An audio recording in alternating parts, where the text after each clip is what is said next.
নমস্কার বন্ধুরা, দেখেন আমাকে কাম কত দূর হয়ে গেছে। আর ঠাকুমা এই জায়গা বসে বসে রুটি আর ভাজা খাচ্ছে। তুমি রান্না করছো? দেখেন কি বাকি এই যে ঘুগনি। কিসের ঘুগনি? বরবটি। বরবটির ভিতরের লাফা লাফা লাফা লাফার ভিতরের বিচিগুলোরে বের করে দেওয়া হয়, যেগুলো একটু বেশি পাকা পাকা হয়ে যায় ওইগুলোরে। আর তারপরে পেঁয়াজ দিয়ে রসুন দিয়ে মস্ত করে ঘুগনি বানানো হয়। আর আমি এখানে কাম করতেছিলাম বলে ঠাকুমা আমার জন্য নিয়ে আইছে। না, তোমার জন্য জলও আমি নিয়ে আইছি, ধরো। কষ্ট হয়ে গেছে দেখেন, এতখানি জায়গা পরিষ্কার করে ফেলাইছি। আর যারা আমার ভিডিও স্টার্টিং দিয়ে দেখেন তারা জানেন যে এখানে কীরকম জঙ্গল হয়েছিল। এই যে কমপ্লিট হয়েছে, এইখানে রাখছি ময়লাগুলো গাদা করে। এই যে যেহেতু শুকাচ্ছে না, এগুলোর আগুন বি দিতে পারতেছি না।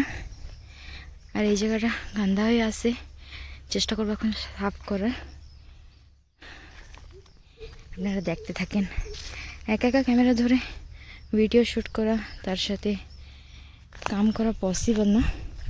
ট্রাইপড লাগাই আমি করতে পারি, কিন্তু আমার ভালো লাগে না ট্রাইপড লাগাই কাম করতে। তো আমি আবার আরেকটা নতুন জিনিস আপনাদের দেখাচ্ছি।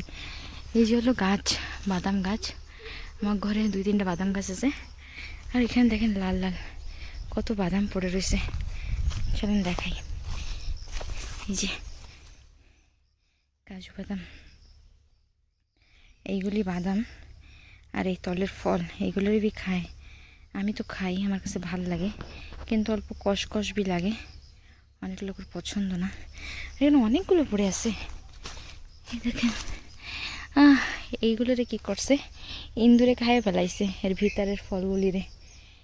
আর খালি এরকম রেখে দিছে। এই গাছের উপরে বি চড়ে যায় সব ইন্দুর, আর চড়ে যায় সব খাইয়ে দেয়।